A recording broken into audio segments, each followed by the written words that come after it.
Hello again, wrestling fans, and welcome to the Good Friends, Better Enemies podcast. My name is Jay, and I'm joined, as always, by my partner in crime, my sidekick here. Not sidekick, he's my equal partner in crime, ladies and gentlemen. Good old Tyrone. Tyrone, how you doing, pal? I have no problem being the Robin to your Batman sometimes, but it's perfectly fine with me. But I'm doing well. All things considering, I'm just staying at home like we're supposed to do right now. How about yourself? Well, first thing I want to say, I think that you'd be more like maybe my Superman to my Batman. I think that we'd be probably on equal footing. But no, I'm doing well, all things considered. I mean, we have another change of pace here in Southern Ontario with some new restrictions put in place, and the world is going all to hell. But other than that, I'm doing great. Yeah, I mean, there's really nothing else that we can do other than try and stay positive and not kill our livers. Yeah, no, exactly. We're while the alternative for us would be just crank out content every day, and I think by the time this lockdown is over, we're gonna have so many episodes in the can, we're not gonna know what to do with it. Yeah, look forward to some watch-alongs there, kids. They're going to be coming soon. I feel like at this point. Yeah, we might even just drop some watch-alongs on top of our weekly rebooking content. Might make sense for us to drop a little extra since everybody has more time at home, seemingly. I mean, I really look forward to when people drop random bonus episodes of their shows right now because it gives me something to do for anywhere from 45 minutes to 2 hours. I mean, Without question. I don't know about you, but I listened to the interview that our good buddy Tyler did with Diener the other day, and my God, that was fantastic. Yeah, I haven't had a chance yet. I'm very much looking forward to it. I'm a little behind on my podcasting in terms of listening. I would like to hear that. I listened to the latest list that was the greatest Royal Rumble overall events of all time, and I have to say I disagree with a lot of the list, but there is some merit to it without question. So there's a lot of content out there right now, just specifically even with our show as well as the Good Friends, or sorry, the Counted Out 7 podcast. So we have a lot of content being put out right now, which is wonderful because people could use a distraction from whatever's ailing them, namely COVID. Oh, absolutely. I mean, I feel like we're all being oversaturated with the media and with the news and everything going on that just listening to a couple of fellas talk about wrestling is a nice little break right now. Absolutely. And with that being said, I have to say this for those of you listening, it's Monday. You know what that means. It's Royal Rumble season, and we are deep in the weeds this week with the Royal Rumble 1991. We're going to be doing a lot of Royal Rumbles coming up in the next couple of weeks. I think we're going to have somewhere to the tune of 3 or 4. Tyrone will book 2, and I'll book 2. We have a lot of fun stuff on tap. We're going to be doing a cross section of Royal Rumbles all throughout the history of the Royal Rumble.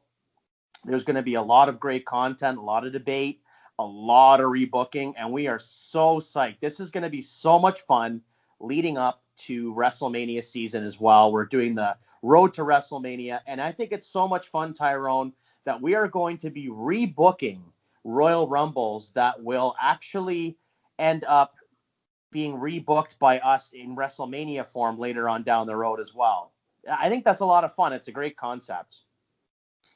I agree. Like what Jay means there is today Jay is going to be rebooking the 1991 Royal Rumble. So expect in probably about I'd say 8 weeks time, roughly about that. There'll be a WrestleMania 7 rebook where we will keep everything that we did today in mind and rebook that card with this happening. Absolutely. We're on an alternate plane right now, much like the Ultimate Warrior. We are going to be on a alternate plane, an alternate existence, and we are going to rebook the Royal Rumble. Specifically, I'm going to rebook the Royal Rumble today, 1991, and then from there, we're going to use all the angles that I've set up and rebooked, and we're going to move forward into WrestleMania 7 with those. So I think it's a really cool idea, and I'm really enjoying the prospects. I can't wait to hear what you rebook coming up, and then I have to book a piggyback off of that. So we're gonna have a lot of fun with this. I just can't wait to see how we make WrestleMania 7 good because let's be real, it's a one match card in my opinion. So it's going to turn into a good event when we're done with it. Yeah, absolutely. I mean, I will say that rebooking today, the Royal Rumble, I had a lot of matches in mind going into WrestleMania 7. So we'll see who ends up rebooking WrestleMania 7, whether it's you or myself. When we get to that point, we'll figure it out. But I'm really very much looking forward to seeing how everything develops out of this event going forward. Me too. And I feel like it's time for us to move on now and jump into This Week in Wrestling History, Jay. Absolutely. I believe that you are taking the wheel on This Week in Wrestling History this week. I am indeed. And I'm going to kick it off with something that happened today, January the 18th, but quite a few years ago. I believe we're talking 50 years ago. Ivan Koloff defeated Bruno Sammartino for the Triple WWF Championship. Was that in MSG? It happened in MSG. He ended his 2,800 plus day title run at the time. So it was 1971, correct? Yes, it was 71. That's really cool. I've seen snippets of this match. I've never actually watched it. I will say that in recent memory or recent times, I have gone back and watched a little bit of the old WWF content on the network. You can watch under the old school banner in the WWE network under In Ring. You can check out some pretty cool old events going back all the way to I think it was 1970. So I have seen some of Yeah, that. the only issue that sucks about watching that stuff on the network though is you're not going to get a lot of full matches. You're just going to get, as Jay said, snippets and kind of highlights of them. I would love to be able to go back and find original footage of these matches, but unfortunately, TV stations back then used to tape over them, so it's hard to find a lot of them. Well, no, not to correct you, Tyrone, but actually you can see full events going back to the 1970s on the old school portion of the In Ring and WWE Network. Like you can go back and see a lot of the different like MSG shows from the 80s, even the Boston Garden, Maple Leaf Gardens, but they also have events going back to the to Madison Square Garden as well into the 70s. It's pretty neat. Well, I guess I got to get my ass back on the network and check Yeah, out these things. some of them are almost 3 hours long.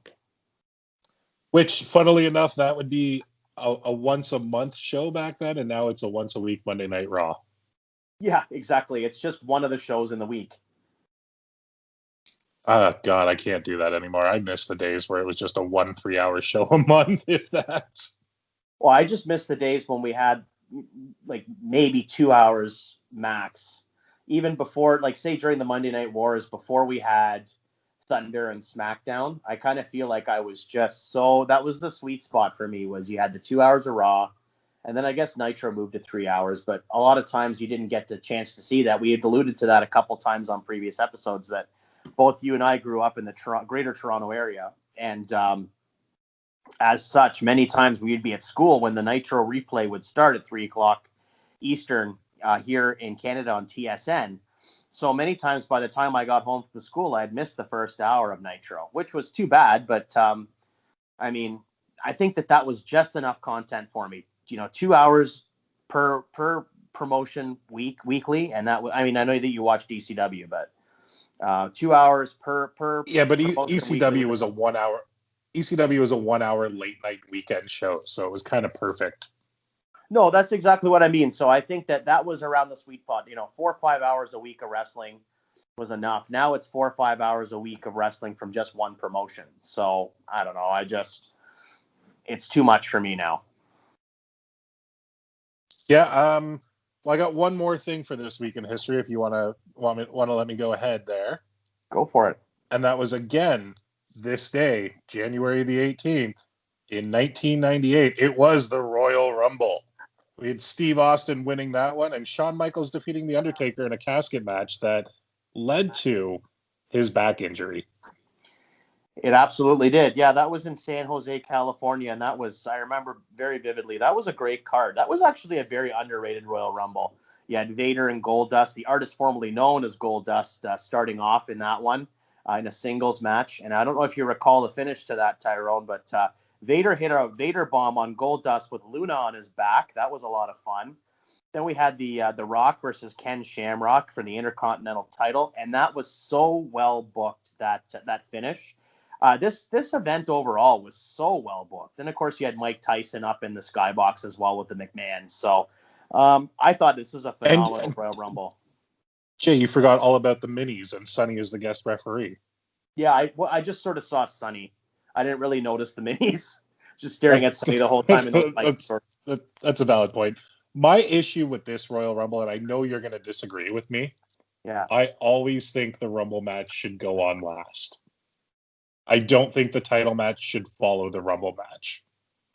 I don't disagree with you in principle. I think sometimes the championship match, if it's super hot, um, merits going on after the Rumble. But I think as a rule, I much prefer the Rumble being the final match as well. I do agree with you on that. And I will say, I don't want to get into the weeds on this particular Royal Rumble, but I always thought, I love that they had the Undertaker versus Shawn Michaels. I understand like it was a lot of different irons in the fire to get different angles going in different directions coming out of this match. But I always thought that this should have been Shawn Michaels versus Owen Hart myself. Would have made a lot more sense. Oh, I would have loved to have seen that, and I completely agree with you. And maybe down the road that'll be a rebook that we'll do. But right now, let's get right into the 1991 Royal Rumble. Are you amped up, Jay? Because this is one of my favorite eras. I'm super psyched for this one. I watched the event today. I watched this event a couple of weeks ago before I knew that this was for sure what we were going to rebook. So I'm very familiar with it. I love this era as well. Let's get into it, pal. So this event took place in Miami, Florida, at the Miami Arena, at a sellout crowd of 16,000 people. And we're coming off of the heels of Survivor Series 90. We had the Undertaker debut. That was really the main thing that happened at that pay-per-view. But the other big thing going on in the world right now was obviously the Gulf War. We were coming towards the end of it. You had Sergeant Slaughter, who had come into the company as a trade coat, Iraqi supporter with General Adnan. They were going to burn the American flag, and then they realized how much heat that would give them. Oh, wait, no, that was going into Mania, that part, wasn't it? I think they ended up burning a Hulk Hogan t-shirt. They did, and I think I got a little ahead of myself there. I think that happened between the Rumble and Mania, so I apologize. No need to apologize. But you had Sergeant Slaughter coming in as the hottest heel ever since like the 70s. Like of this era, Slaughter was the hottest heel. He was getting police escorts. He was getting death threats. He was All-American USA, and now he's cheering for Saddam Hussein. Yeah. I don't know if I necessarily agree with that. In what way? I agree with you that he had heat in the sense of,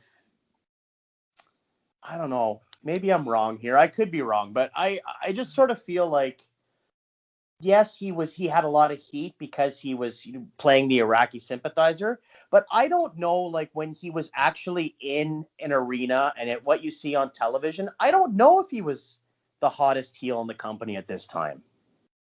So I'm just going off of what I've heard from other podcasts and other sources of people who were in the company at the time.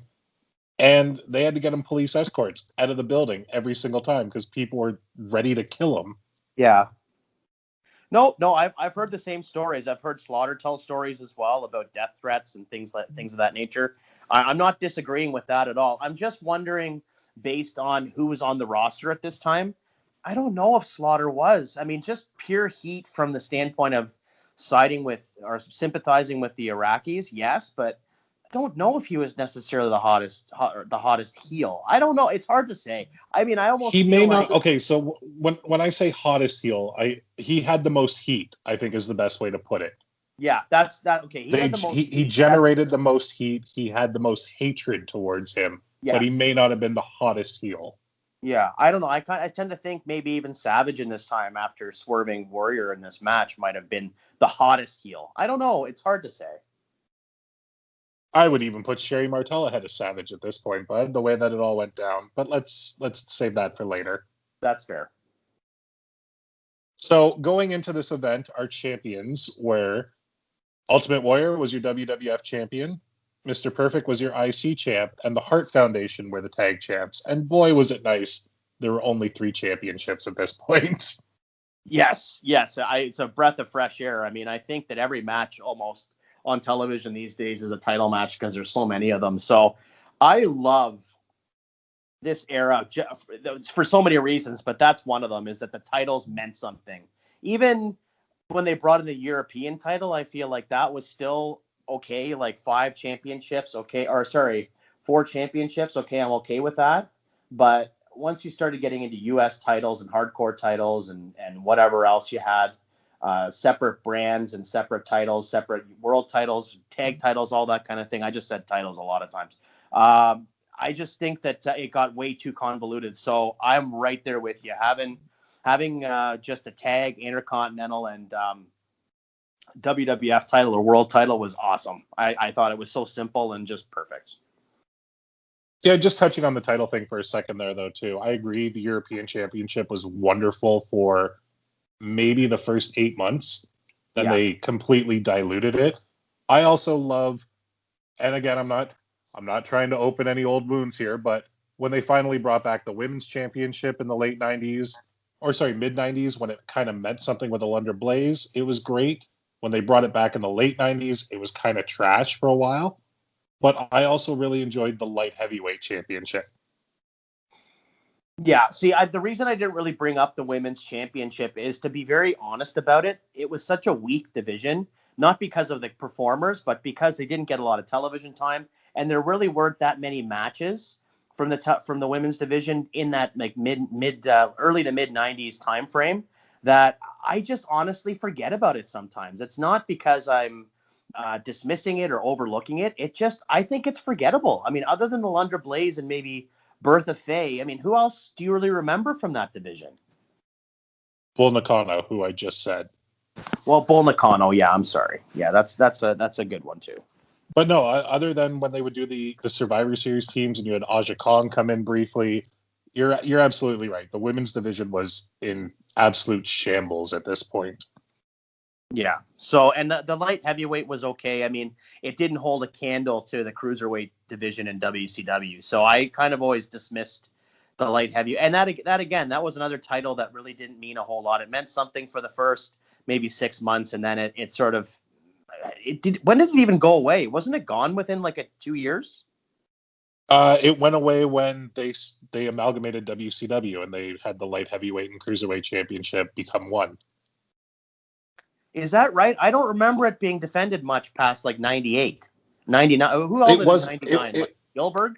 99 would have been Gilbert, and I think Jeff Hardy had it for a bit. Jerry Lynn had it for a little while around that time. Is that right? But I believe X-Pac was the last one, and him and Kidman had a unification match. Oh, okay, yeah, you're right. It's all coming back to me now. I'm in 1991 mode right now, so I'm a little fuzzy on it. Yeah, you're right. You're right. It was still there, but if it were my 19, point. Sorry, go ahead. I don't think there was a light heavyweight division in 91, given all the jack dudes. Like, who would you have had? Maybe Paul Roma?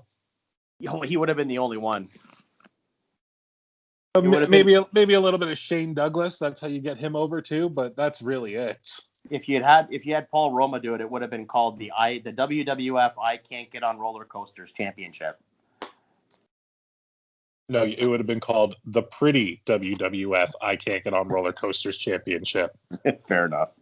Yeah, no, that's. I mean, for somebody whose sort of sweet spot of the business is the new generation and the late '90s, for me to completely forget that the light heavyweight title was still being defended into 2001. I mean, that kind of shows you right there how relevant it was going into then 1999 after say 98. I know we got to get into this event, but I just want to disagree with you on one thing quickly, and that's when you said that the light heavyweight division couldn't compete with the cruiserweight division. The early light heavyweight division 100% could. When you had Taka Michinoku, S.A. Rios, Super Crazy was there under a different name for a little while. It wasn't until they started putting it on like a Gilbert, and even Christian was fantastic as a light heavyweight. It's just, it was a different style of wrestling. Yeah, I will say I may have my time frames mixed up here, but I'm pretty confident S.A. Rios didn't come into the company until 2000 when he was with Lita. No, he was No, Aguila, wasn't and he? that's why you're wrong. He was Aguila. He was Aguila, right? Okay, I corrected myself. Yeah. Okay, good. All Yeah, right, no, I well, can't. I can't disagree with you in terms of like the caliber of light heavyweights they had on the roster. I just think they didn't have nearly the depth that WCW did. that's fair. They definitely didn't have all the luchadors that WCW had, which would have helped it out. Yeah, so you weren't going you were gonna get a lot of repetitive matchups. That's why Brian Christopher and Taka Michinoku was like the match for eons, because they just didn't have the depth to go back and forth with a lot of programs. They just didn't have the depth in the roster for it. No, you're absolutely right. But I think it's time we get right back to 1991, folks. That sounds good to me. All right, so I got to say one thing before we rebook this event, and I love Vince McMahon announcing the participants in the Rumble. I don't want to hear all of them because I want a couple of surprises here and there, but just hearing that deep, grovelly voice of Vince announcing all of the people at the beginning was fan-freaking-tastic. I loved it. It's time to rumble. Yeah. Now I'm going to do this because I feel like you might make a change, and if not, I'd kind of be surprised. But our commentators of this event were Gorilla Monsoon and Roddy Piper. Yep. Is that staying the same? That sure is. I'm kind of surprised at that because I'm a giant Piper mark and a Monsoon mark. Piper on commentary, didn't like it. Didn't like that they were both babyface commentators. We needed that heel. I have my reasons. All right, and I'm sure we'll get into that later. So Absolutely. We're going to start off our opening contest, Oh, scheduled for one fall. I have a couple of other notes here just a couple of technical notes. All right, hop in there, bud. The first one being that this Royal Rumble match is going to be the first one that counts as the winner going on to WrestleMania for the title shot. This is going to be the first. This is going to make the Royal Rumble match mean something. I felt like the first couple of years it was a nice feather in the cap, but I think that you definitely needed to add some stakes. So this will be the first Royal Rumble where we actually have the winner go on to face the champion at Mania. I like that.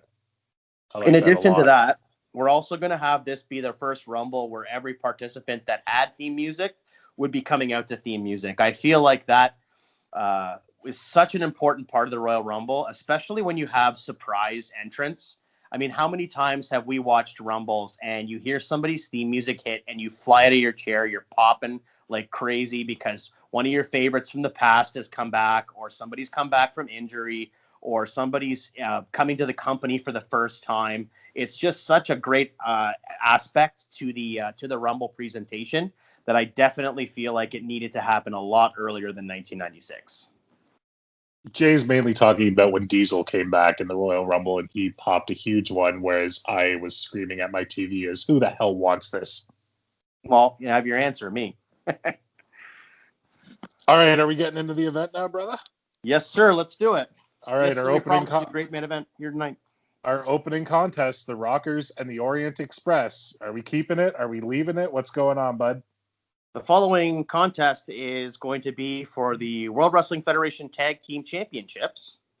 And we're going to have the Rockers taking on the Hart Foundation for the WWF Tag Team titles.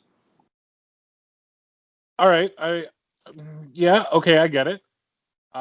You know me, I'm actually a giant Orient Express fan, so I'm sad that I'm not getting to see them work unless they pop up later. Who's to say they don't?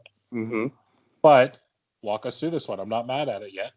Well, I'm actually going to have the Rockers go over and win the tag team titles. They never did win the titles in their runs, so they're going to go over here. They did win it once, but I believe it was in Fort Wayne, Indiana. But it was that famous match that never aired on television because the top rope broke and they had to work through it. So I'm going to have this happen on a big stage at the Royal Rumble.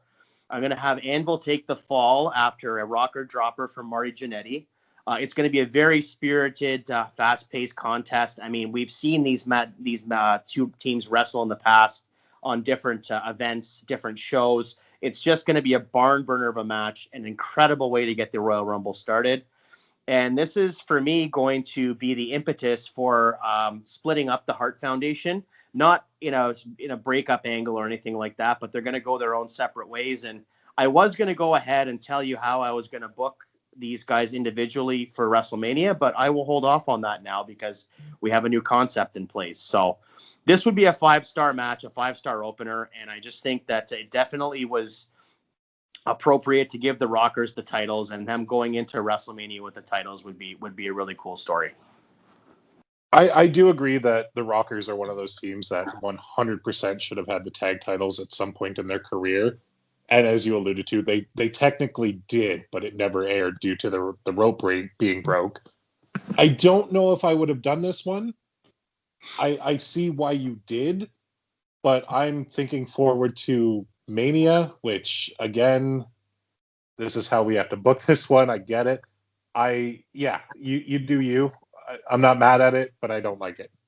Yeah, see, I would just, but in my thinking, and I certainly don't want to suggest it, if it ends up being you that rebooks 7, I don't want to tell you what to do, but my thinking was that I would just swap this match for 7. So if the Rockers win the titles, I'd have them take on the Orient Express at Mania. But that's just in my mind how it would have gone. Fair enough. I think we should stop talking about 7, though, and save that as a surprise for when we do it. Absolutely. You got it. All right. Are we moving on to the next one then, brother? We sure are. All right. Next up, we had, oh boy, what a match this was. The Big Boss Man taking on the Barbarian. Yeah. Well, actually, firstly, I want to quickly interject. And actually, you know what? Okay, I'm just going to say that the sensational Sherry segment that happened between the tag team match and the next match is going to stay, but it's going to stay in a kind of a different way, and you'll understand in a little while. I'll explain it a little bit further, but I just wanted to make sure for the continuity of the show that you know that sensational Sherry segment is staying. So we're still getting a Sherry Ultimate Warrior Okerlund interview at some point. Well, it's going to stay in that spot, but I'll explain a little bit more later. Okay. Gotcha. Yeah. So the next match that we actually have on the card is not going to be the Boss Man versus the Barbarian. We are going to have an Intercontinental Championship matchup. We're going to have Mr. Perfect taking on Tito Santana. Hate it already. Why? I know Tito Santana is a good worker. He is a lovely human being. I've actually met the guy. He's a good dude. But in 1991, I am not wanting to see Tito Santana on my TV. His run was over. We weren't at Matador yet, right? That was about a year later. Yeah, it was about a year later, yeah. Yeah, no, I'm done with Tito Santana. I think the character is stale. I think there are so many better people you could put with Kurt Hennig to have a great match, and I would not be doing Tito. That's fair. I understand your points. My reasoning for putting him in here was I thought that you'd get a great match out of it. I think there's some history there with Tito being a former Intercontinental Champion himself. I think that it's kind of a stopgap match. I mean, it's not going to be much of a program going into it, but I just like the idea of these two having a really, really high-spirited match. You'll notice a lot of times with these cards back in the early 90s, especially for something like a Royal Rumble, they would sometimes throw matches on there that didn't necessarily have a storyline, just like they would for WrestleMania. They'd throw matches on there that were kind of cold. This one wouldn't be cold. There'd be a little bit of interaction between the two on Superstars building up to it, and Tito Santana, being very visceral about the fact that he would like to get another title shot. He hadn't had one for a while. He had been in Strikeforce.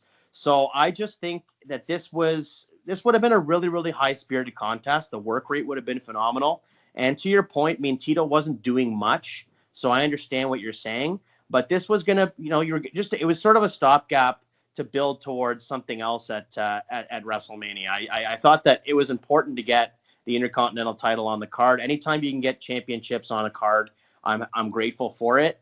And I just feel as though Tito Santana would have been a great match. So I just want to touch on one thing that you said where they kind of threw matches together for early Rumble pay-per-views. You're so right in that. Like, when I think the early incarnations of the Rumble and like the undercard, the only people that really come to mind are the Bushwhackers, the Beverly Brothers, Coco Beware, like things like that. Yeah. So I respect you putting a title match on there. I still hate it. Like I said, why Tito Santana when you if you wanted to do a former champion that would get a great match out of him, do Greg Valentine even. That would be a hard-hitting match. Yeah, but that'd be heel on heel. And I mean, and that was a thing that they Valentine did. was a babyface at this point. Was he? Yeah. He attacked Jimmy Hart in the Rumble match later. Oh yeah, that's right. Oh yeah. Well, sorry, my bad. Valentine would have been a good match too. But I just think that Tito Santana and Mr. Perfect would have had phenomenal chemistry in the ring. I get where you're going for, but again, you're not going to win me over. No, that's fine. I mean, maybe I could have put Davey Boy or something in there. I don't know. It's I think the other thing too is if you weren't going to do the title switch this close to Mania, that I didn't want to put somebody in there that, like if you had say Davey go in and face Perfect in this match, I think a lot of people would have been expecting Davey to go over. And I'm just saying that I think it was more of a stopgap match. I'm not trying to win you over on it. If you don't like it, you don't like it. I just visualized it in my head and thought it would be a pretty solid match. So that's fine. We can move on. By the way, that's fair. And also, sorry, go ahead. No, go ahead. Perfect goes over. I was just going to say Perfect goes over with the Perfect Plex. It's a very high-spirited contest. Goes about 8 to 10. They go back and forth, and there's no interference. There's no underhandedness here. It's just a very high-spirited contest with the Perfect Plex getting the W. Also, what I got to say, though, on that is when you talk about Davey Boy and people expecting him to win, I'm pretty sure this was Davey Boy's first appearance in the company in like 2.5 years. So I don't think anybody would have expected that. Well, I don't know. I think that Davey was at a level at this point where if you put him in a championship match, especially for the Intercontinental, that people would have there would have been a lot of people thinking he would have gone over. I don't know that there would have been that many people thinking that Tito would have gone over in this match. Oh, there's nobody that would have thought that because it's Tito Santana in 91. Again, feel like I'm shitting on the man. He's a lovely man, good worker, but I'm just not buying it. That's fair. That's fair. All right, we're going on to the next match, which, strangely enough, in the middle of the card is for the WWF Championship with the Ultimate Warrior defending against Sergeant Slaughter. I'm actually going to switch this up. It's not going to be the championship match in this order. It's actually going to be Ted DiBiase going up against Dusty Rhodes in a singles match, and it's going to be a loser leaves the WWF match. All right, I see 100% why you're doing this, but you know me, I'm pissed off you're taking off Baby Dust. Yeah, it didn't do anything for me. I remember the angle. I went back and watched some of the stuff leading up to it. I just thought that it just got a little bit too confused for me. And I think that if you're going to have, Dusty was out very, very shortly after this, going back to WCW. So I think that, giving him, I don't know. I just think that Ted DiBiase going over relatively clean here was the way to go. You have Dusty do the job on the way out. I know that you love Dustin and Gold Dust and everybody else, but for me, I felt like the one-on-one blow off here was the way to go. They had been building a feud since, if I'm not mistaken, SummerSlam 90 when Sapphire, was bought off by the $1 Million Man. So I felt like there was a blow off coming, and I felt like this was the way to do it. And what are we doing about DiBiase and Virgil in this one now? Well, DiBiase is still going to be getting upset with Virgil, and they're going to have the split at the end of the match because it's going to be that old finish from if you remember from In Your House, the second In Your House where Jeff Jarrett was facing Shawn Michaels, and the roadie accidentally grabbed Jeff Jarrett's ankle when it was supposed to be Shawn. So we're going to do something to that effect, but DiBiase is going to recover and still go over on Rhodes with a little bit of help from Virgil. But after the match, DiBiase's livid because he came so close to losing the match based on Virgil's screw up, and that's when we go into this breakup angle. I love the fact that you could have just said the most basic manager interference move ever of grabbing the ankle, but you had to be the new generation mark and drop In Your House too. Well, I just wanted to illustrate my point with a reference. So DiBiase goes over, Dusty leaves, because I do think that this was Dusty's last appearance in the company. I'm fairly certain he did a couple of house shows after this, but yeah, on television, this was it. Cool. All right. Are we done with this one? Are we moving on to the next? Yeah, I just think, because I know what a big mark for Dusty you are, but I think you have to agree that him going out, it did, like, him leaving the company very shortly after this, it absolutely made sense for him to do the job to Ted DiBiase, and for Ted DiBiase to get that rub. Oh, absolutely. Especially because we were doing the Virgil DiBiase feud. Mm-hmm. All right. Well, next up, I have on the card sheet here. I'm assuming we're still not getting the title match, are we? No, we actually are going to get the title match, because we're going to have a match in between the title match and the Rumble. All right. So now we have Sergeant Slaughter and the Ultimate Warrior for the WWF Championship. Jay, how are we doing this one? This match is actually going to stay more or less the same, the structure of the match. The only difference is that Sergeant Slaughter is no longer a part of this match. The man challenging the Ultimate Warrior is Earthquake. Okay, I see where we're going for this already, but yeah, continue.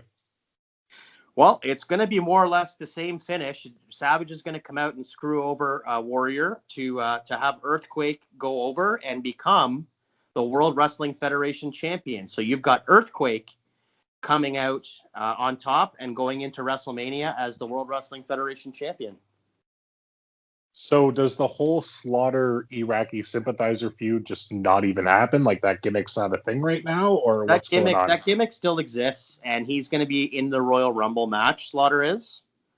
We're gonna have an interview right after this match, where Slaughter actually goes in and is just being so completely despicable towards America, Americans, troops. He just craps all over the top stars in the company, with Piper, Hogan, Warrior, all the top heels. Piper's super hot on commentary about this. So you're gonna have that basically be the catalyst for Slaughter to go into the Rumble, and he's going to get a lot of heat going into this match. Okay, so what you're saying is that Earthquake is going into WrestleMania 7 defending the title right now against the winner, which I have my assumption of who it's going to be. I'm not going to spoil anything. Mm-hmm. And we are getting that winner versus Earthquake for the title, and we're not getting that fantastic Hogan Slaughter build of the burning of the shirt, of Hogan being rah America. Like, I don't get where you're going with this, because we're in the middle, or not the middle, nearing the end of the Gulf War, with Operation Desert Storm happening pretty much as this is going on, Mm-hmm. and we're completely ignoring all of that. We're not ignoring it at all. I just don't want to make it the main focus of WrestleMania. I don't think that was the whole point of that WrestleMania, was it was the main focus, and it helped get the buy rates and everything, because you were cheering for your All-American guy versus your traitor. I understand what you're saying, but I think that if you look historically at the buy rate for that event, it was actually down. And also with the ticket sales. I mean, they tell this story that they weren't able to do the Olympic Stadium in Los Angeles because of safety concerns. And the truth of it is they just weren't selling tickets. So I think that we just need to examine the overall scope and scale. I mean, Hogan was still super hot at this time. I don't think that you needed to make the Iraq War the centerpiece of the WrestleMania. I think you absolutely need to talk about it. It's topical. It's newsworthy. You need to bring it up. And I think that if you're going to go that route and have Slaughter as the sympathizer, which he is, he's absolutely going to be a part of the event, but he's not going to be the main event. So instead of having him in the main event, we're going to potentially put him against, I don't know, a hacksaw Jim Duggan down the road. So you're still getting the USA chant, where we are still in the cartoonish kind of age of wrestling, where the foreign people are always the villains, but yet we're going to completely not do that any way, shape, or form in the main event of the biggest event of the year. No, we are going to do it. I just don't think that we needed to make it the centerpiece of the Mania event itself. You could definitely have it on the card. It would be maybe the semi-main event, but it's definitely not going to be the main event. And again, if you look at the actual figures and notes on the event itself in real life, outside of our rebooking, it turned a lot of people off that angle. A lot of people were turned off because it's touching too close to home. So I felt as though absolutely talk about it, absolutely cover it, do a match based on it, but it doesn't need to be the main event. All right, bud. It's your show. You do what you got to do. I don't necessarily agree with this, but I see where you're coming from. That's fine. I mean, yeah, this is why we do it, right? This is a lot of fun for me right now. I understand. I actually am a little surprised because I thought for sure you'd be marking out to have Earthquake going to the WrestleMania as the champion. I love the fact that Quake's winning the title. I hate the fact that there's a 99% chance that he's a transitional champion. Yeah. Well. Anyways, Also, hold on. One side note: how mind blowing is it that in 1991 John Tenta was like 27 years old and he looked like he was 48? I know. It's crazy, isn't it? Even seeing, I looked him up earlier today to look at some timeline stuff, and I saw a picture on his Wikipedia from him when he was competing as a sumo, and it's so funny to see his face because he has like this Dutch boy haircut with like no facial hair, and he looks, I don't know, he looks funny. Yeah, he's like an Arn Anderson where he's just a forever 50-year-old. Yeah, no, absolutely, no doubt at all. So with that being said, so I'm going to go back quickly to that Sherry segment. So the Sherry segment again is going to stay more or less the same. The only difference is that she is going to allude to the fact that Earthquake has promised Savage a title shot should he win, and that kind of thing. So it was just swapping out Slaughter's name for Earthquake's. So I just wanted to do something a little different. Again, I absolutely think that the Gulf War stuff needs to be covered. I'm all for it. But at the same time, I just feel as though based on the reality of the situation at the time, and also, how the landscape was in popular culture, I think a lot of people were scared to death about what was going to happen. I don't think that there was a lot of people that were alienated by that angle. So definitely talk about it, but maybe don't have it be the centerpiece. All right, I get it. I mean, I guess I can kind of compare it to the Muhammad Hassan angle and how that one went over, and that didn't exactly get the best reception either. So yeah, okay. Exactly. So I mean, it's All like, right. think about it. If you had done like WrestleMania 18, you had like if Muhammad Hassan was there, ranked the year after 9/11, you had Muhammad Hassan take on Austin for the title or something like that, or Rock. It wouldn't need to be like, you can definitely touch on it, but you don't want to make that your main focus. Especially considering that event was in Canada. Yeah, exactly. Fair enough. Touche. All right. So now that we're done talking about this, I feel like are you keeping the Mountie and Coco Beware? Is that your next match? Oh, thank God. Our next match is actually going to be a little buffer between the championship match and the Royal Rumble. And we are going to have The Undertaker in a singles match taking on Hacksaw Jim Duggan. Okay. Nope, don't like it. Okay, let me explain my reasoning for putting it on here. So I thought that The Undertaker being on a singles match at the Rumble was a lot better for him than being lost in the shuffle of a Royal Rumble, especially since he had just debuted. I think that you need to have The Undertaker stay super strong, and him going through somebody established like Jim Duggan in a match wouldn't be too long, and Duggan would, do the job with the tombstone. I think it makes a lot more sense for The Undertaker, for his character going forward, as opposed to having him go into this 30-man, battle royal, for the lack of a better term, and be just sort of in there and then eventually eliminated. I think it just does a lot better for him. It's a service to him going forward to have him just be showcased in a singles match and just go through somebody who's established like Duggan. Oh, here's where I'm going to disagree. I think it makes sense for The Undertaker to the Rumble and just dominate people, throw out a bunch, and then eventually get tossed out. And it really doesn't hurt his character. He's only been around for 2 months. No one expects him to win. I don't want to see him in a throwaway match against Jim Duggan. See, but I don't think it's a throwaway match so much as it's just building more credibility for his character. He's going through guys. He's going through all kinds of established stars going towards, WrestleMania and beyond. So I understand what you're saying. Okay, but here's where I'm going to interject for a little bit. Again, I know we're not trying to talk about Mania, but you look at what he did at Mania 7. He just beat Superfly. Yes, Superfly was an established character 8 years prior to this, 7 years prior. Like in 1991, no one's clamoring for a Jimmy Superfly Snuka match. Just like in 1991, no one outside of Glens Falls, New York area is clamoring for a Hacksaw Jim Duggan match. No, and I don't disagree with you, but I just think that, okay, so if you look at some of the guys that have gone on to be very dominant in Royal Rumble matches, they were the guys that they were attaching the rocket ship to. And I don't know at this point if they were going to attach the rocket ship, The Undertaker. Now, mind you, like fast forward to Survivor Series, yes, he won the title, but then he lost it 3 or 4 days later. So I don't know that at this point, I get what you're saying, like making him look super strong and dominant in the Rumble match would be important, and it would shine a good light on him. But I just feel as though, in a way, with all the star power in this match, he would get lost in the shuffle somewhat, as opposed to going over somebody established like a Duggan and getting that win. Especially, it's that match right between the championship match and the Rumble match. It brings him pretty high up on the card. Definitely a better choice than what we got. So, I don't know.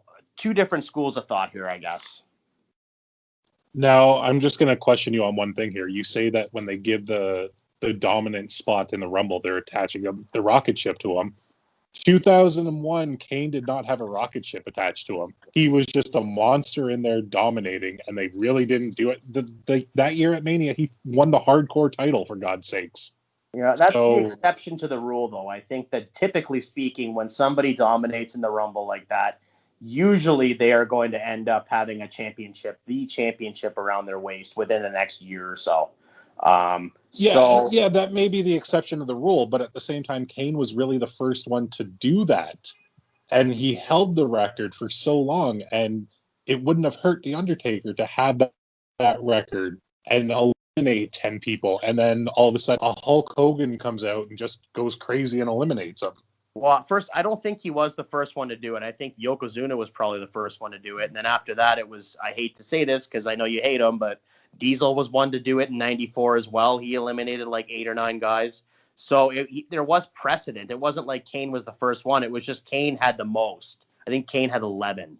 And then it didn't get broken until Reigns did it a decade later, or over a decade later. But other guys. Was it Reigns or Strowman that took the record from him? It was Reigns and then Strowman after that. Okay, cool. Fair enough. Yeah, I mean, I get where you're coming from, but I get where you're coming from, but I strongly feel like him having a good showing in the Rumble match would have done a lot more for him.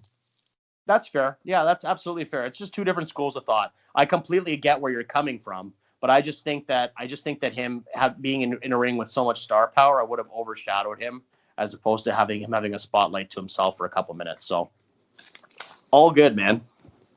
All right, well, now it's time for the main event of the evening, the Royal Rumble match, where the winner, according to Mr. Ahola, is going to get the title shot at WrestleMania 7. Jay, we had Hulk Hogan winning and eliminating Earthquake at the end. I'm not going to go through every single elimination and entrant. Why don't you just tell me what you got, bud? Well, the matches, the winner stays the same. You're going to have Hulk Hogan versus Earthquake at WrestleMania 7. I mean, in my mind, for the title. I know we're not touching on WrestleMania 7 too much, but obviously in this case, you kind of have to. A couple of fun little things that I did. I took. So Taker didn't end up being in the Rumble. Most of the guys that were in these matches end up being in the Rumble itself afterwards, like the Hart Foundation, the Rockers, and those guys were in the Rumble still. But in this case, I figured because Undertaker and Jim Duggan were so close to the Rumble, that sort of that grace period between the championship match and the Rumble match, I wasn't going to put either one of them in. So actually, I'm going to do something a little bit fun here. I don't know. You're either going to hate this or you're going to love it. But the Undertaker's spot is actually going to be allocated to a surprise entrant. And in 1991, we are going to have Pat Patterson as an entrant in the Royal Rumble.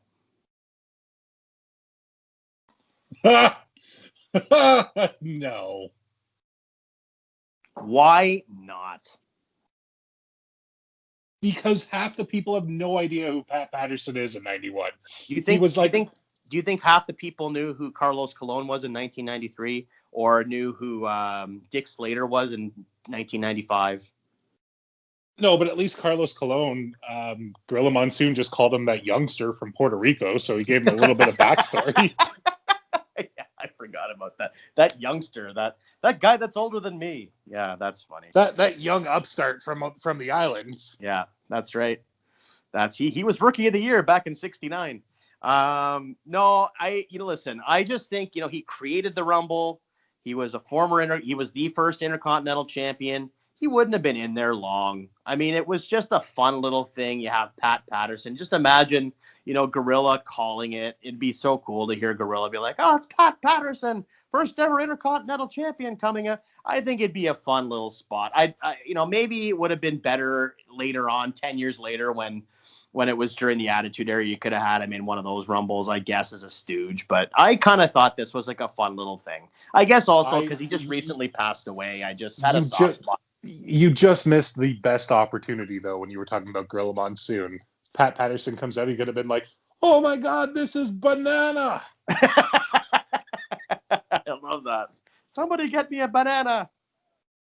That's really funny. I can't shit on this. I think it's a great little nostalgic pop, but like I said, my only issue is, and you already defunct it with Murdoch and Cologne, is our kids gonna know who Pat Patterson is?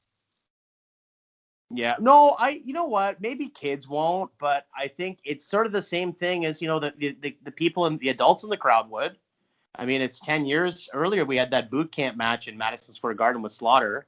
So they would know, like the adults would know who he was for sure. He would get the nostalgia pop from them. You're not getting nostalgia pops from kids. You get nostalgia pops from people who remember their favorites when they were growing up. That's true. I guess if we were to watch the Royal Rumble this year and I don't know, Al Snow were to come out, you and I would probably pop pretty good for that, but nobody under the age of 20 for the most part would. Yeah, that's what I mean. It's a nostalgia pops are for people of a certain age. You're not getting nostalgia pops from kids that are 6 or 7, right? So No, because a nostalgia pop for them would be like something that happened 3 months prior. yeah, exactly. All right. Oh, Rusev's back. I don't hate this. Yeah. I like the fact that Hogan's still winning and we're still, I mean, I like it and I don't like it. I see where we're going with it. It makes sense booking wise. I like that we're getting a singles match between Hogan and Earthquake versus just that stupid Rumble was the blow off after their SummerSlam match. Okay, so I have a whole thing on this, and if you allow me to walk you through it, I will real quick. It's my storyline. Absolutely, my friend, go for it. So I have Earthquake and Hogan. They go to a no contest at SummerSlam as opposed to a count out. And I have Quake. He's going to put Hogan on the shelf again. So Hogan had been on the shelf for a little while in the summer, like the spring of and early summer of 1990. So Hogan's going to be put back on the shelf again for not quite as long, but long enough that you're really building up some jeopardy with Earthquake and his ability to put out the biggest star in the company, in the industry. And then we're going to go on to the Survivor Series. And Hogan is in a team at the Survivor Series. I don't know if you recall this, Tyrone, but it was the Hulkamaniacs versus the Natural Disasters. And we're actually going to have Hogan's team lose because Tugboat is going to swerve Hogan and become Typhoon. And then we're going to have him go on to be a part of the stable with Earthquake. Hogan's going to clear the ring, obviously, afterwards, and he's still going to pose, and you're going to get the fanfare and the happy ending at the end of Survivor Series. But this, coupled with all the stuff that had been happening throughout the year with Earthquake, Jack Tunney names Earthquake the number one contender for the title. Obviously, we go on to Royal Rumble, and Earthquake wins the title. Hogan wins the Royal Rumble, and then we go on to WrestleMania 7. So that's kind of where I went with that. My favorite thing about this booking is with Hogan on the shelf again, it means we're probably getting Suburban Commando 2. Well, I don't think he was going to be on the shelf that long, but he would have been, like, it was SummerSlam, so he probably would have been off for September, maybe 5 weeks or something, and then he'd be back mid-October or something, building the Summer or Survivor Series. So I'm curious though, with Typhoon or Tugboat Typhoon turning on Hogan, where does Tugboat fit into the Rumble match here? Are they the final two now? Yeah, he would still be in the Rumble match, and he would obviously have a score to settle with Hogan, Hogan would have a score to settle with him. But it wasn't really the story. It was just more of a device. I mean, he was going to turn and become Typhoon eventually anyway, so I just sped that up a bit. And I thought that it was a perfect way to make sense of Hogan's team losing a Survivor Series because of this swerve. And then you have Earthquake and Typhoon. It wouldn't be too long after that. I think it was less than a year that they were going to be the tag team champions. So I just sort of felt as though that was the perfect time, especially if you're going to make Earthquake the number one contender and the champion going into WrestleMania. Why not just have Tugboat turn sooner, and then you can have a match at Saturday night's main event, between Survivor Series and Royal Rumble, and then that would be another time where Quake would maybe leave Hogan lying or something like that. But the story really is focused on Earthquake and Hogan. All right. I mean, I really appreciate the fact that you took time to book how we got there. That's awesome. I don't always agree with it, but I appreciate it. Well, I think that you need to put context. If you're going to change, especially again, I don't want to get too far off the rails here because I don't know who's going to be booking WrestleMania 7, and this could always change somehow. But if you're going to, you've already had this feud going on since at this point it'd be the better part of a year. In April it would have been a year. So I feel as though back then we were doing a lot of long-term booking. So this would have been the perfect way to set up the ultimate blow-off for this feud, would be for them to face each other for the title. So I don't know. That's just sort of where I went with it. Also, one other thing is, so Hacksaw wasn't in the Rumble. He was supposed to be in the Rumble, but because of the tombstone and the beating he took from The Undertaker, Jim Duggan is no longer in the Rumble, which left an open spot, a vacant spot. So, you remember there's been a few Rumbles where, the buzzer goes off after the 10 count and then nobody comes out. Yeah, there was one in this one with Savage. So this is the one. This spot is going to be allocated to somebody else. So Slaughter has come out and he had just ripped that scathing promo on Americans, on U.S., the armed forces, all the top stars in the company. Slaughter had just come out a couple of entrants before this. And when Piper realizes that nobody's coming out for the entrant, Piper throws his headset off and beelines it to the ring and goes right after Slaughter. And they're going to go back and forth, and Slaughter's going to be eliminated by Piper. And so in my mind's eye, that sets up a match going into a couple months later. So you're looking almost at booking a WrestleMania in 1991 like they would currently, where every match has a purpose. I think with going into WrestleMania, you kind of have to have some kind of, like the Jim Duggan and Undertaker one. Yeah, it had a purpose to free up those spots. But I think that going into WrestleMania, you have to do it that way. Every match has to have stakes. Every match has to have a backstory. I don't want to see just matches placed on the card just for the hell of it. And I definitely think less is more, especially with this, current product. How many WrestleManias have we watched where there's been all these matches, like these battle royals and everything else, that it's just getting people on the card? Great, you're getting a payday, and I'm thankful for that for the boys. But I also don't want to watch a 7-hour WrestleMania because of an Andre the Giant Memorial Battle Royal. I don't want to watch a 7-hour WrestleMania, period, because of anything.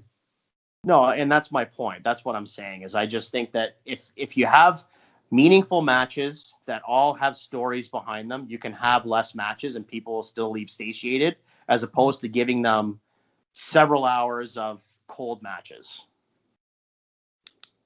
Yeah, okay. I see where you're going. I enjoy it. Do you have anything else to talk about with this match, or are we pretty much done with that? That's pretty much it. I mean, that's the reason why I kept Piper on the call. I figured that would be a perfect way, like Piper was, if you watch the actual event itself, which you and I both did today, you could see every time that, first of all, at the top of the show, Piper was so supportive of the troops. And then on top of that, you had him get so hot after he heard Slaughter's promo in this event. So I originally thought, okay, maybe it should be Duggan, maybe it should be Bossman, somebody to go up against Slaughter. But then I thought, you know what? Piper fits the bill. Piper's a huge star. So you could have Piper go up against Slaughter in some sort of a program, and I think that it would be big. And that would be the perfect melding of two people with star power, and you don't have to make the focus of the event about the Gulf War. You can have that match and then go on to something else. The only issue I have with Piper being that guy is he's a Canadian playing a Scotsman defending the USA. Yeah, I hear what you're saying. I honestly don't think in 1991 it would have mattered. I mean, we just talked about this not too long ago. Do you remember? I think you texted me earlier this week that when you were watching the Royal Rumble. Bret Hart was getting 89. Bret Hart was getting chance of USA. Exactly. I think that for a lot of people, yes, they realized that Piper was, from Scotland and this and that, and he wore a kilt. He didn't have an accent. He didn't have all that kind of stuff. So I think a lot of people just lumped them in as, I don't think it would have mattered that much, is what I'm saying. No, that's fair. You're probably right in that era. You're right, because nobody probably thought he was Canadian. If anything, they thought he was American. Or yeah, or Scottish. So Scottish. Yeah. So that's pretty much where I've gone with this. And then, as I said, Hogan goes over. He has that final little spot with Tugboat, like you alluded to, and then he puts Tugboat out, and then we go on to wherever we go on to. I'm not sure. Again, who's going to end up booking 7, if it's going to be you or me, but I don't know. I feel pretty good about this card, and I feel like it really sets things up nicely going on into WrestleMania season. Well, do you want to give us a quick rundown of everything you just did so that we have it all ready to go? I most certainly do. So we have the Rockers going up against and defeating the Hart Foundation for the World Wrestling Federation Tag Team Championships. We have Ted DiBiase going up against Dusty Rhodes in a loser leaves the WWF match, with Ted DiBiase going over and then breaking up with Virgil afterwards. We have the Intercontinental Championship defended as Mr. Perfect puts the title on the line against Tito Santana, with Mr. Perfect going over with a perfect plex. We have Earthquake defeating the Ultimate Warrior for the World Wrestling Federation Championship with the help of Macho Man Randy Savage. We have The Undertaker defeating Jim Duggan in a singles match with a Tombstone Piledriver. And we have Hulk Hogan winning the Royal Rumble, for a shot at the World Wrestling Federation champion at WrestleMania 7. And that is it, my friends. That is how Jay has rebooked the Royal Rumble 91. Do you like it? Do you hate it? Drop us a line in the comments section. Let us know on Facebook at the Good Friends Better Enemies podcast. Let us know on Instagram at good_enemies. And Jay, where can they let us know on Twitter? They can let us know at good_enemies on Twitter. Now, I do have one question that I want to drop. I'm gonna give you like one random question each Rumble episode right now, just to kind of keep you on your toes. Okay. Royal Rumble wise, what is your favorite either debut or return in the Royal Rumble match? What each, or one or the other? One or the other. Oh, favorite debut or return, eh?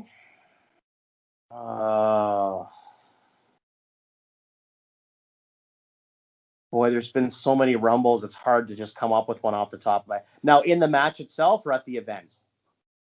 In the match itself. Okay.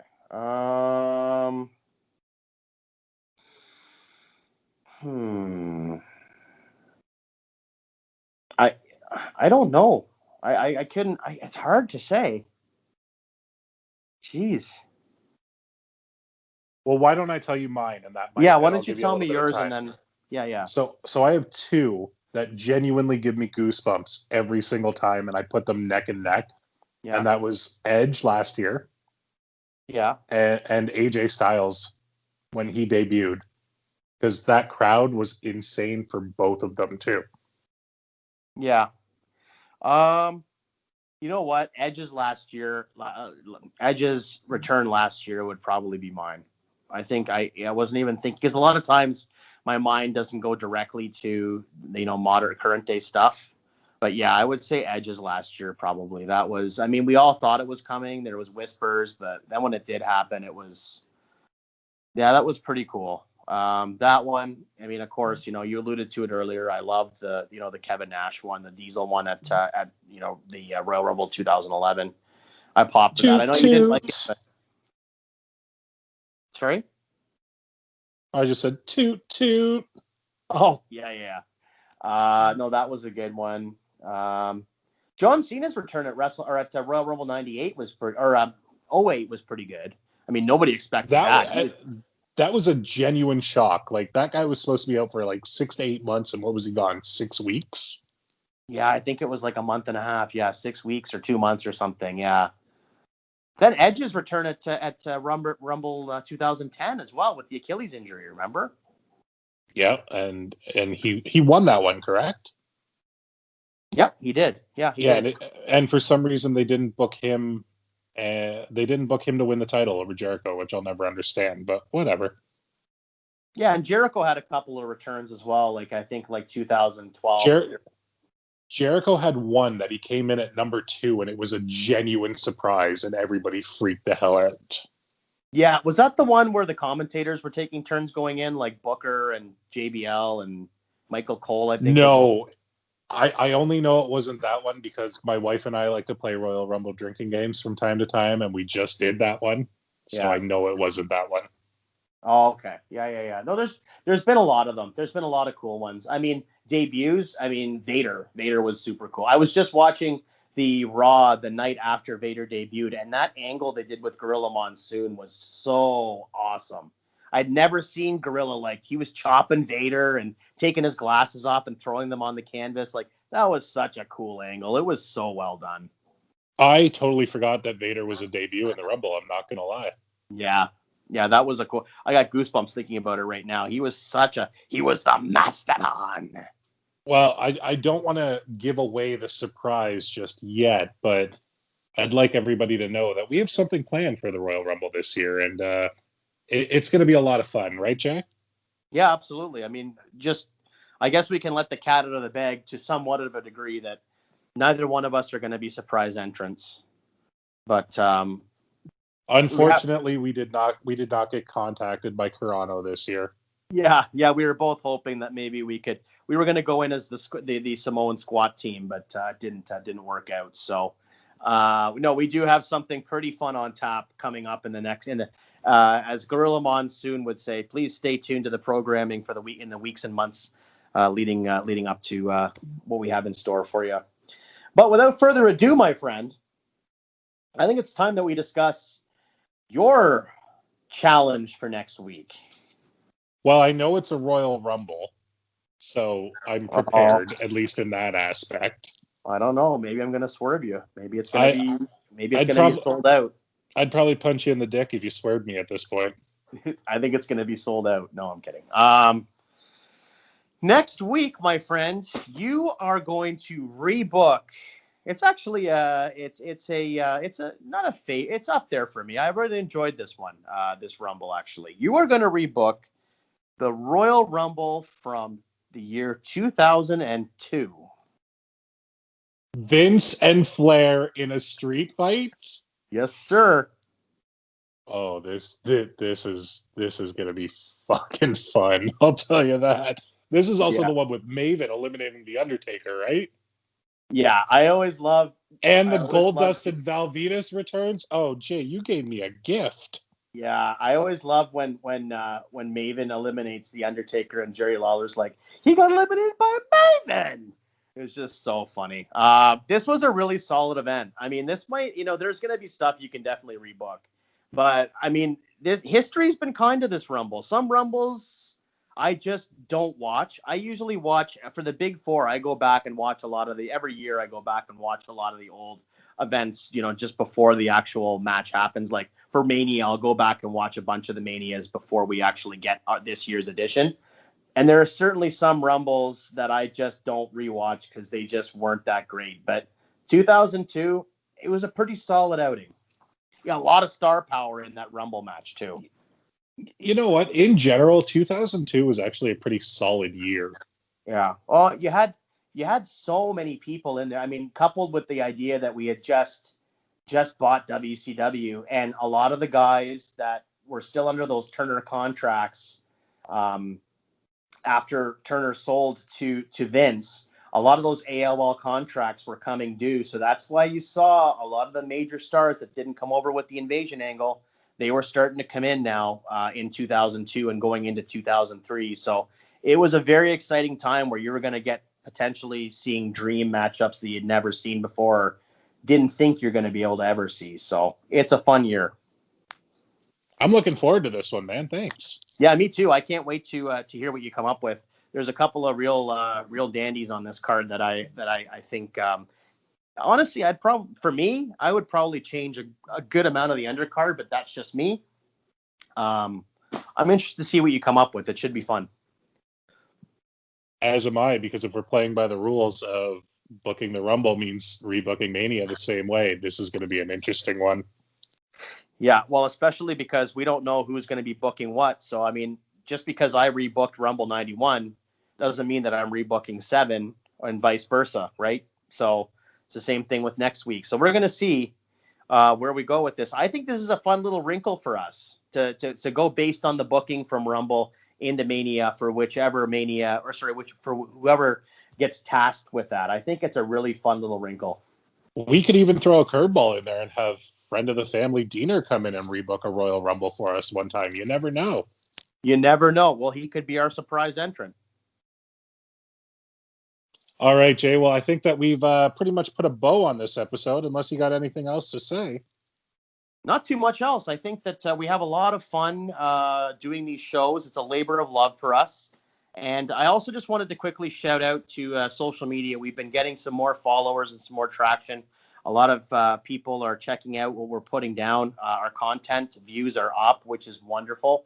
So for those of you that are listening, thank you so much. Humbly thank you for your continued support. We couldn't do it without you. We just love doing this show. It's so much fun for us. So, to see people enjoying our content and coming back and being repeat customers, for the lack of a better term, is really gratifying for both Tyrone and myself.